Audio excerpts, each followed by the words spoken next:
तो हाँ जी मेरे प्यारे स्टूडेंट, स्वागत है आप सबका आपके अपने इस पसंदीदा चैनल जेडीएस की बारे में धमाकेदार और बेहतरीन क्लास में, जिसमें आज हम क्लास 10 की जो साइंस है इसके चैप्टर नंबर फर्स्ट रासायनिक अभिक्रिया एवं समीकरण के लेक्चर नंबर सेकंड की बात करने वाले हैं, जिसमें आज हम आप लोगों को पढ़ाएंगे रासायनिक अभिक्रियाओं के प्रकार। जितना इस सिलेबस में आपको दिया गया है सो सेशन बहुत इंपॉर्टेंट है, आप लोग देख सकते हो। और इससे फर्स्ट वाला जो लेक्चर है उसमें हमने चैप्टर का बेसिक इंट्रोडक्शन प्लस में अभिक्रिया क्या होती है, अभिक्रिया के प्रकार और भी बहुत सारे टॉपिक कवर करते हैं। तो अगर आप लोगों ने उस सेशन को नहीं देखा तो जाकर देख लीजिएगा, वीडियो फॉर्म में आपको मिलेगा। और हाँ, चैनल पर नए हो चैनल को सब्सक्राइब कर दो, क्लास को लास्ट तक देखिएगा क्योंकि बहुत ही जरूरी है आप लोगों के लिए देखना है ना। बहुत अच्छे अच्छे टॉपिक को क्लियर हो जाएगा।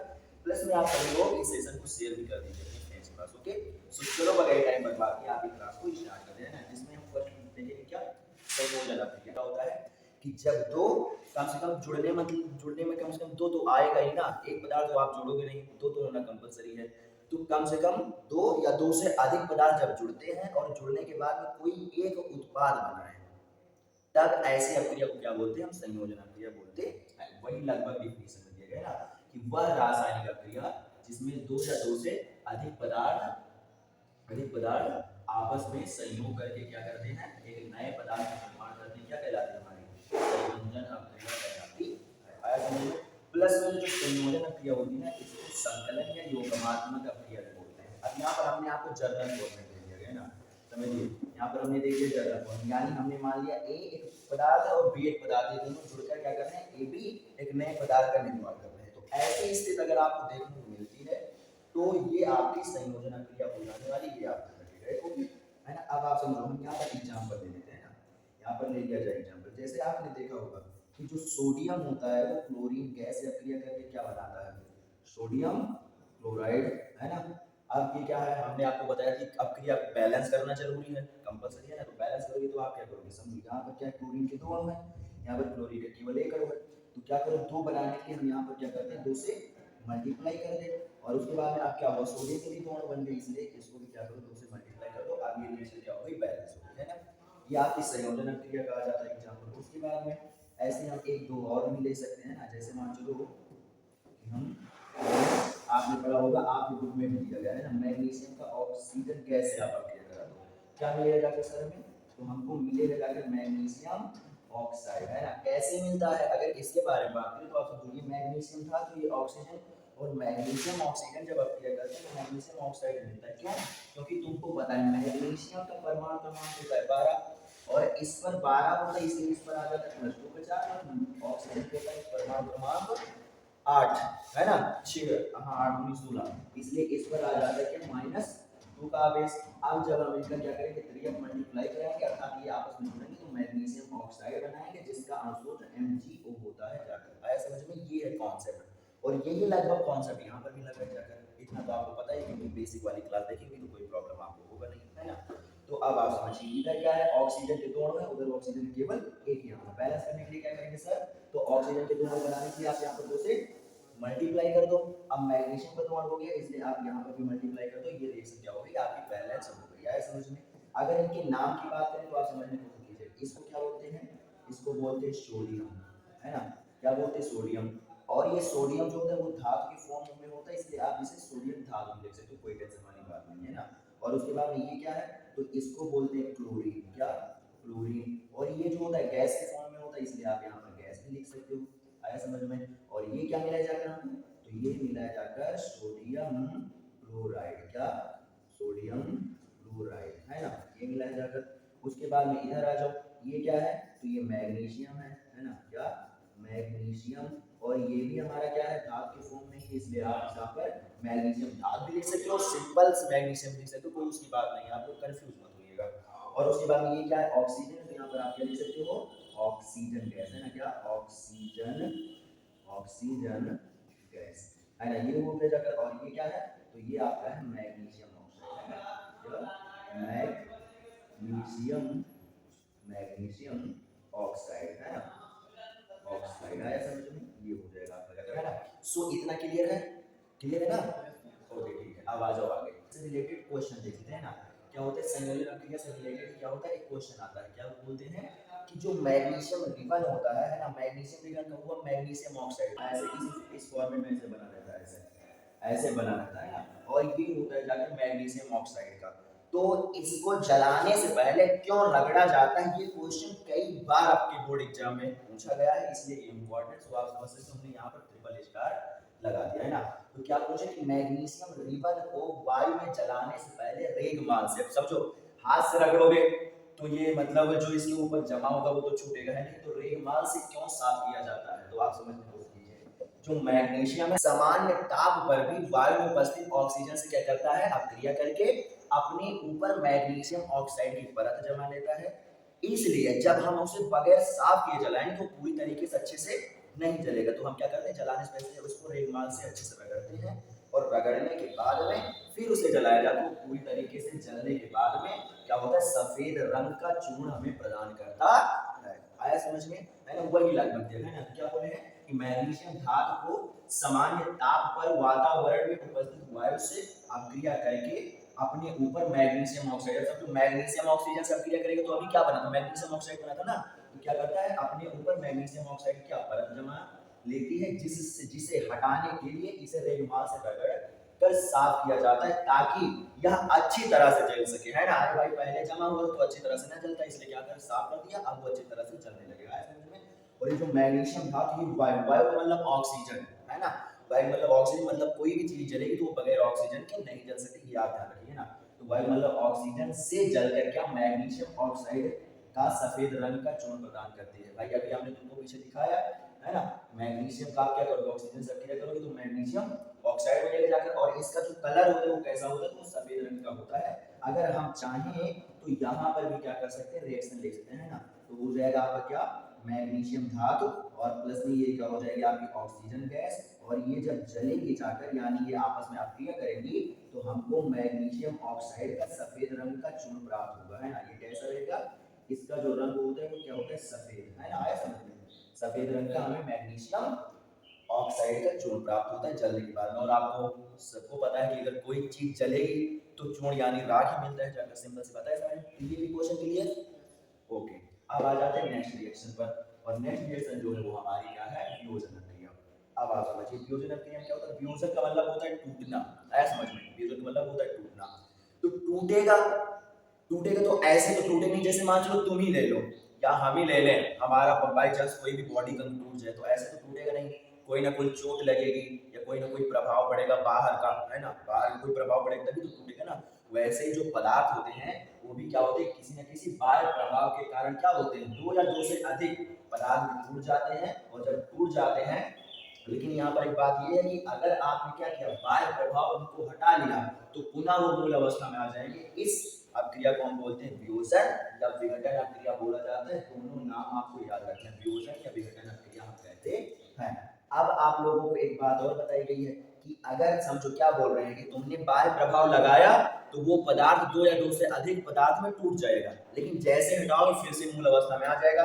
यानी अभिकारक से उत्पाद तो बना, लेकिन जैसे प्रभाव हटाओगे तैसे वो क्या होगा, उत्पाद से अभिकारक फिर से बन जाने वाला है ना, उत्पाद से अभिकारक फिर से बन जाने वाला है। और इससे पहले हमने बताया था कि अगर अपक्रिया अभिकारक से उत्पाद और उत्पाद से अभिकारक बन रही है तो इसको क्या बोलते हैं, उत्क्रमणीय अपक्रिया। आया समझ में, यानी कि ये जो वियोजन अपक्रिया होती है ये होती है उत्क्रमणीय अपक्रिया, और उत्क्रमणीय अपक्रिया के बीच में ये साइन लगता है। आया समझ में, है ना। एग्जांपल के लिए हम तुमको ऐसे बताएं, तुमने दलदल देखा होगा ना, दलदल, दलदल मतलब ऐसा एक ऐसा मिट्टी का स्थान जो मतलब पूरी तरीके से पानी भी ना हो और पूरी तरीके से मजबूत मिट्टी भी ना हो, उसी को दलदल बोलते हैं। आप क्या करोगे, उसमें जब पैर रखोगे, जैसे वजन डालो तैसे वो नीचे दब जाएगा, तैसे वो नीचे दब जाएगा, लेकिन जैसे तुमने पैर हटाया तैसे वो फिर से उसी अवस्था में आ जाएगा। यानी आपने प्रभाव डाला तो उसमें परिवर्तन तो हुआ, लेकिन जैसे हटाया तैसे फिर से वो वैसे ही बन गया जाएगा। तो वही होता है इस अपक्रिया के साथ। आया समझ में, इसलिए इसको क्या बोलते हैं, उत्क्रमणीय अपक्रिया बोलते हैं। आया समझ में, है ना। तो आप समझो हमने यहाँ पर एक नॉर्मल फॉर्मेट दे रखा है, मान चलो एक हमने लिया ए बी पदार्थ ले लिया और इस पर बाह्य प्रभाव लगाया तो ये क्या हुआ, a प्लस बी यानी दो में टूट गया। जैसे हम ये बाह्य प्रभाव हटाएंगे तैसे ये क्या होगा, फिर से ए बी में बन जाने वाला है। एग्जांपल के लिए नीचे देखो आप, हमने लिया क्या, अमोनियम क्लोराइड जिसका सूत्र होता है NH4Cl। हमने लिया अमोनियम क्लोराइड NH4Cl और इसको हमने किया गर्म। समझो गर्म भी लिखा जा सकता है, या आप ऐसे ये जो त्रिभुज बना हुआ है ना, अब क्रिया के ऊपर अगर तुमको ये त्रिभुज बना दिखाई पड़े तो इसका मतलब होता है भट्टी का निशान, और भट्टी ऑलरेडी क्या करती है, आग ही तो उगलती है, यानी क्या होगा, गर्म किया जा रहा है। चाहे गर्म लिखा है या सिंपल ऐसे भट्टी का निशान बना है, इसका मतलब गर्म ही होता है, ये याद रखोगे, है ना। तो हमने लिया अमोनियम क्लोराइड और इसको गर्म किया तो ये क्या करेगा, अमोनिया और हाइड्रोजन क्लोराइड में ये क्या होगा, चेंज हो जाएगा। लेकिन जैसे तुम क्या करोगे, गर्म कम कर दो, मतलब गर्मी देना बंद कर दो, तो गर्मी देना बंद कर दोगे इनकी, यानी कि ऑलरेडी ये क्या हो जाएगा, ठंडा हो जाएगा। गर्मी देना तुमने बंद किया, ऑलरेडी हो गया ठंडा, अर्थात आपने क्या किया, जो बाह्य प्रभाव दे रहे थे उसको हटा दिया। और जैसे आप बाह्य प्रभाव हटा लोगे वैसे ही क्या होगा, फिर से अमोनिया और हाइड्रोजन क्लोराइड से अमोनियम क्लोराइड में कन्वर्ट हो जाने वाला है। समझ लीजिए, तुमको बताया गया है, वही सेम टू सेम यहाँ पर है ना, वही सेम टू सेम यहाँ पर क्या NaCl है ना, क्या NaCl हमने लिया यानी सोडियम क्लोराइड लिया, और इसमें क्या करेंगे, जैसे हम इसको क्या करेंगे, जल में डालेंगे, जैसे इसको क्या करेंगे, जल में डालेंगे, जैसे ये क्या होगा, सोडियम आयन में, और क्या होगा, क्लोरीन आयन में टूट जाएगा। लेकिन जैसे क्या करेंगे, हम जल हटाएंगे, जल हटाने के लिए क्या करो कि आप इसको टेम्परेचर दो, तो क्या होगा, जल निकल जाएगा आपका। तो जैसे आप जल हटाओगे तैसे क्या होगा, सोडियम आयन से फिर से सोडियम क्लोराइड में कन्वर्ट हो जाने वाला आया समझ में। सो अपकारक से उत्पाद और उत्पाद से अपकारक दोनों बन रहा है। सो ऐसी अभिक्रियाओं को हम बोलते हैं वियोजन अभिक्रिया। आया समझ में, है ना, क्लियर है, ओके ठीक है। अब आ जाओ रासायनिक क्रिया, वह रासायनिक क्रिया जिसमें कोई पदार्थ किसी बाह्य प्रभाव के कारण दो या दो से अधिक पदार्थ में क्या होता है, टूट जाता है, अपघटन हो जाएगा। यानी यहाँ पर आप बाह्य प्रभाव तो लगाओगे, आपने लगाया बाह्य प्रभाव, लेकिन बाह्य प्रभाव लगाने के बाद में आप अगर बाह्य प्रभाव हटा लोगे तब भी परिवर्तन नहीं होने वाला। एग्जाम्पल ये तुमको हम देते हैं, प्लास्टिक का तसला, प्लास्टिक के तसले को तुम पलट दो और पलटने के बाद में उसको दबा दो पैर से, उसको पैर से दबा दो, फिर तुम पैर हटा लोगे, वो अपने आप मूल अवस्था में नहीं आएगा जब तक तुम उसे पलट के फिर से दूसरी तरफ से पैर से न दबाओगे। अपघटन और वियोजन लगभग एक ही जैसा है, लेकिन चेंजिंग केवल एक ही है, क्या कि ये बाह्य प्रभाव हटाने से मूल अवस्था में नहीं आता है, और वो बाह्य प्रभाव हटाने से क्या होता है, मूल अवस्था में आ जाता है। अर्थात वो आपकी एक उत्क्रमणीय अभिक्रिया है, बट ये उत्क्रमणीय अभिक्रिया नहीं है, इतना आपको ध्यान रखना। आया समझ में। अब आप याद रखो, है ना। तो क्या किया आपने, AB लिया और बाह्य प्रभाव डाला, A + B में क्या हुआ, टूट गया। एग्जाम्पल देखो, हम क्या लेंगे, मरकरी ऑक्साइड, इसको गर्म करेंगे तो मरकरी धातु और ऑक्सीजन गैस में क्या होगा, ये बदल जाने वाला है ना, ऑक्सीजन गैस में क्या होगा, बदल जाने वाला है। बट आप ये समझो कि ये क्या अभिक्रिया किससे हो रही है, उष्मा से हो रही ना, ये जो अपघटन अभिक्रिया ये उष्मा से हो रही है, इसलिए इसको क्या बोलेंगे, उष्मीय अपघटन अभिक्रिया। आया समझ में। और उसके बाद में आप यहाँ पर देखो, है ना, ये हो जाएगा आपका उष्मीय अपघटन अभिक्रिया, अपघटन अभिक्रिया में। और उसके बाद में ये सेकंड वाला हमने ले जल, तो जल तो जैसे आप क्या करोगे, जल में जैसे आप विद्युत धारा प्रोवाइड करोगे तैसे ये हाइड्रोजन गैस और ऑक्सीजन गैस में क्या होगा, टूट जाने वाला है ना, वैसे क्या होगा, टूट जाएगा। और जब टूट जाएगा तो आप समझने की कोशिश करो, ये विद्युत की धारा आप अपघटन करवा रहे हो ना, यानी एक पदार्थ को तोड़ रहे हो दो पदार्थों में, इसलिए इसको क्या बोलेंगे, इसको बोलेंगे विद्युत अपघटन क्रिया। और उसके बाद आपने क्या किया, सिल्वर ले लिया, है ना, सिल्वर और क्लोराइड जो कि सॉलिड फॉर्म में होता है, इस पर जैसे सूर्य का प्रकाश पड़ेगा जाकर तैसे ये सिल्वर धातु और क्लोरीन गैस में कन्वर्ट हो जाएगा। और ये अपघटन सूर्य के प्रकाश के द्वारा हो रहा है, इसलिए इसे क्या बोलते हैं, प्रकाशीय अपघटन अभिक्रिया। आया समझ में, है ना। वियोजन अभिक्रिया में ऐसे ही टूट सकता है, वहां पर कोई उसका मतलब नियम वगैरह नहीं है। और अगर वियोजन टूटेगा भी, यानी वियोजन मतलब वियोजित होगा भी, तो या तो गर्म होने से होगा या तो जल में डालने से होगा, और वियोजन होना नहीं है। लेकिन अपघटन विद्युत धारा से भी होता है, सूर्य के प्रकाश से भी होता है, और आपका गर्म करने से भी होता है। इतना क्लियर है। इस टॉपिक से रिलेटेड एक प्यारा सा क्वेश्चन पूछ लेते हैं, क्या पूछ लेते हैं, तो समझो, पूछ लेते हैं जाकर कि सिल्वर क्लोराइड को काले रंग की बोतलों में क्यों रखा जाता है। थोड़ा समझने की कोशिश करो, हमने तुमको क्या बताया कि सिल्वर क्लोराइड होता है सॉलिड फॉर्म में, है ना, मतलब ठोस अवस्था में होता है। जैसे उस पर सूर्य का प्रकाश पड़ेगा तैसे वो क्लोरीन गैस और सिल्वर धातु में मतलब क्या होगा, बदल जाएगा। तो जिस लिए उसको बनाया गया होगा उस काम में वो थोड़ी आने वाला है, इसीलिए उस पर सूर्य का प्रकाश पूरी तरीके से ना पड़े, तो उसको काले रंग की बोतलों में रखा जाता है। क्योंकि आपने ध्यान दिया होगा, काला रंग प्रकाश को बहुत ज्यादा क्या करता है, अवशोषित कर लेता है। तो काले रंग की बोतल में अगर रहेगा तो जितना उसे प्रकाश मिलना चाहिए टूटने के लिए, उतना प्रकाश उसको नहीं मिल पाएगा, तो वो क्या होगा, टूटने से बच जाएगा, और जिस काम के लिए हमने उसको बनाया होगा वो काम हमारा हो जाने वाला है। समझ पा रहे हो ना, है ना, वही लगभग यहाँ पर थोड़ी दी गई है ना। तो ये भी क्वेश्चन कई बार आया है, तो ध्यान रखिएगा, है ना। यहाँ पर भी हमने क्या समझो टॉपिक के साथ हमने उन्हीं क्वेश्चंस को लिया जो बहुत ज्यादा इंपॉर्टेंट है। क्वेश्चन तो और भी आने वाले हैं, क्वेश्चन आएंगे और भी सारे, लेकिन टॉपिक के साथ थ्योरी के साथ उन क्वेश्चन को लिया जो बहुत ज्यादा इंपॉर्टेंट है, या तो इनको तो कतई मत आप लोग भूलिएगा, है ना। तो क्या हो जाएगा, क्या बोलोगे आप, सिल्वर क्लोराइड सूर्य के प्रकाश के संपर्क में आने से सिल्वर धातु तथा क्लोरीन गैस में टूट जाता है, इसलिए इसे सुरक्षित रखने के लिए काले रंग की बोतलों में रखा जाता है, क्योंकि काला रंग प्रकाश को अवशोषित कर लेता है, जिससे आवश्यक प्रकाश इसे नहीं मिल पाता और यह टूटने से बच जाता है। भाई जितना प्रकाश मिलने वाला होगा उतना ही मिलेगा। हम लोग यहाँ पर कमरे के अंदर बैठे हैं तो उतना प्रकाश थोड़ी आ रहा है ना, वैसे क्लोरीन गैस जब काले रंग की बोतलों में पड़ा रहता है तो सिल्वर क्लोराइड, तो इस पर प्रकाश नहीं अच्छे से पड़ पाता, आया समझ में, ये टूटने से बच जाता है। इतना क्लियर है अभी तक? ठीक है, आ जाओ आगे।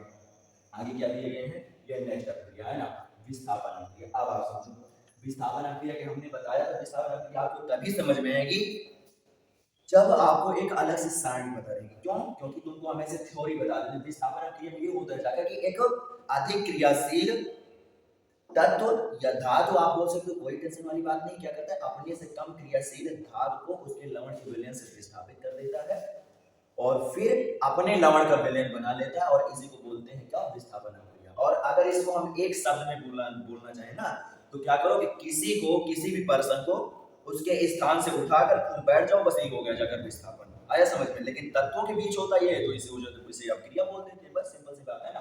जैसे समझो हमने यहाँ पर ले रखा है सामान्य समीकरण कि हमने एक पदार्थ लिया जो कि अधिक क्रियाशील है, और दूसरा लिया हमने क्या, बी पदार्थ का लवण, और ये जो बी पदार्थ ये कम क्रियाशील है, इसलिए ये अधिक क्रियाशील पदार्थ इस कम क्रियाशील यानी बी पदार्थ को क्या करेगा, निकाल देगा, और फिर अपना यानी कि अधिक क्रियाशील वाला लवण का विलयन बना देगा। आया समझ में? ये फॉर्मेट होने वाला। बट ये समझने से पहले कि कौन सी धातुएं ज्यादा क्रियाशील होंगी, कौन सी कम क्रियाशील होंगी, उसको समझने के लिए आपको सबसे पहले पता होना चाहिए ये सारणी, जिसको बोलते हैं सक्रियता श्रेणी। क्या बोलते हैं? सक्रियता श्रेणी, है ना। तो सक्रियता श्रेणी क्या है सर? तो इसकी बात करें तो ये हम बोलेंगे कि सक्रियता श्रेणी एक ऐसी श्रेणी है जिसमें तत्वों को उनकी क्रियाशीलता के घटते हुए क्रम में रखा गया है। आप समझ सकते हो ना, क्रियाशीलता का कौन सा क्रम है? घटता हुआ क्रम, यानी जो सबसे ऊपर होगा वो अधिक क्रियाशील और जो सबसे नीचे होगा वो क्या है, कम क्रियाशील है। समझ? यानी यहाँ पर हमने क्या किया है, तत्वों को क्रियाशीलता के घटते हुए क्रम में रखा गया है। ज्यादा नहीं, 13-14 आपको याद करना है बस, है ना। समझो पहले पोटेशियम, फिर सोडियम, फिर कैल्शियम, फिर मैग्नीशियम, फिर एल्युमिनियम, फिर जिंक, फिर आयरन, और फिर लेड यानी प्लेटिनियम यानी शीशा, फिर हाइड्रोजन, फिर कॉपर, फिर आपका क्या हो जाएगा, Hg यानी मरकरी यानी कि पारा, और उसके बाद में सिल्वर, और उसके बाद में क्या हो जाएगा, गोल्ड। अब ये सरणी आप याद कैसे करोगे? माना कि आपको ऐसे नहीं याद हो सकती, इसके लिए हमने आपके लिए एक ट्रिक बनाया है। क्या हो जाएगा ट्रिक में? तो आप क्या बोलोगे, कल्लू से हो जाएगा के, ने यानी Na, कार यानी कि Ca, मांगी यानी कि Mg, आगे यानी कि एयर, जिसका यानी Zn, फूटा यानी कि Fe, सीसा का मतलब सीसा हो जाएगा था Pb, हमारी यानी कि H, कार यानी कि CO, हिल यानी कि Hg, और कहीं यानी कि Ag, और आज मतलब इसको याद कर लीजिएगा, आप बड़े आराम से इसे पूरी तरीके से याद कर सकते हो। ऐसा समझ में? इसको जब याद रहेगा तो आपको विस्थापन की ऐसी कोई प्रक्रिया नहीं रहेगी जिसमें प्रॉब्लम रहेगी। आया समझ में? तो आप समझो ऊपर वाली अधिक ज्यादा क्रियाशील है, नीचे वाली कम क्रियाशील है। तो जो धातु ऊपर रहेगी, समझने की कोशिश कीजिए, जो धातु ऊपर रहेगी वही अपने से नीचे वाली धातु को उसके लवण के विलयन से विस्थापित कर पाएगी। जैसे आप समझो क्या है, यहाँ पर जिंक ऊपर है और क्या है, आयरन नीचे है। तो अगर हम आयरन के लवण का विलयन ले लें तब तो जिंक आयरन को उससे विस्थापित कर पाएगा, लेकिन अगर हम जिंक के लवण का विलयन ले लें तो क्या आयरन विस्थापित कर पाएगा? नहीं कर पाएगा, क्योंकि ये कम क्रियाशील है ना। यही फॉर्मेट आपका विस्थापन प्रक्रिया में लागू होता है। तो यहाँ पर हम तुमको एक रिएक्शन देकर दिखाते हैं ना, समझने की कोशिश कीजिए। हमने क्या किया, हमने ले लिया Fe यानी आयरन, और ले लिया CuSO4 यानी कॉपर सल्फेट का विलयन, और आपने अभी देखा कॉपर क्या है, आयरन से नीचे है ना, कॉपर क्या है, आयरन से नीचे, और Fe क्या है, कॉपर से ऊपर है, इसलिए क्या करेंगे, इसको विस्थापित कर देगा। तो क्या बनेगा जाकर सर यहाँ पर, तो इसको क्या, कॉपर को क्या करेगा, हटा देगा, अर्थात ये बन जाएगा क्या आपका FeSO4 और प्लस में क्या बन जाने वाला है आपका Cu बन जाने वाला है। आया समझ में? अगर इनके नाम की बात करें तो आप क्या बोलोगे, ये क्या आएगा, आयरन। क्या, आयरन है ना, क्या है ये, आयरन, आयरन। और ये क्या आपका, ये है कॉपर सल्फेट, कॉपर सल्फेट। ये क्या है सर, ये है आयरन सल्फेट, आयरन सल्फेट। ये क्या है सर, ये है आपका कॉपर, है ना, कॉपर। आया समझ में? अब आप समझो, अगर हम यहाँ पर जस्ट अपोजिट ले लेते, इसका मतलब क्या होगा कि कॉपर Fe को उसके विलयन से निकाल रहा है। क्या ऐसा पॉसिबल है? नहीं है। क्यों? क्योंकि कॉपर क्या है, कम क्रियाशील है और Fe क्या है, अधिक क्रियाशील। तो यहाँ पर आप क्या लिखोगे, यहाँ पर आप लिखोगे कोई अक्रिया नहीं होगी, है ना, कोई अक्रिया, अक्रिया नहीं होगी। बताओ, आया समझ में? है ना? क्यों? क्योंकि भाई पॉसिबल ही नहीं, क्योंकि ये कम क्रियाशील है। भाई कमजोर व्यक्ति, कमजोर व्यक्ति अपने से ज्यादा शक्तिशाली व्यक्ति को थोड़ी भगा सकता है उसके स्थान से, इसलिए ये पॉसिबल नहीं है। अब इससे रिलेटेड एक आ जाता है प्यारा सा क्वेश्चन, ये भी आप देखिएगा, है ना। तो क्या बोलते हैं कि कॉपर सल्फेट के विलयन में लोहे की कील डालने से उसका रंग क्यों परिवर्तित हो जाता है ना। तो आप समझो, अभी हमने दिखाया, समझने की कोशिश कीजिएगा, अभी हमने दिखाया कि भाई तुमने लिया क्या, है ना, कॉपर सल्फेट यानी Cu। तो ये यहाँ पर अलग पदार्थ है, इसका अलग रंग होगा। और फिर आपने लिया Fe, ये अलग पदार्थ है। तो जब ये रिएक्शन होगा तो क्या बना देगा जाकर, ये बना देने वाला FeSO4 और ये बना देगा Cu। तो समझो, यहाँ पर एक अलग पदार्थ था, यहाँ पर एक अलग पदार्थ था।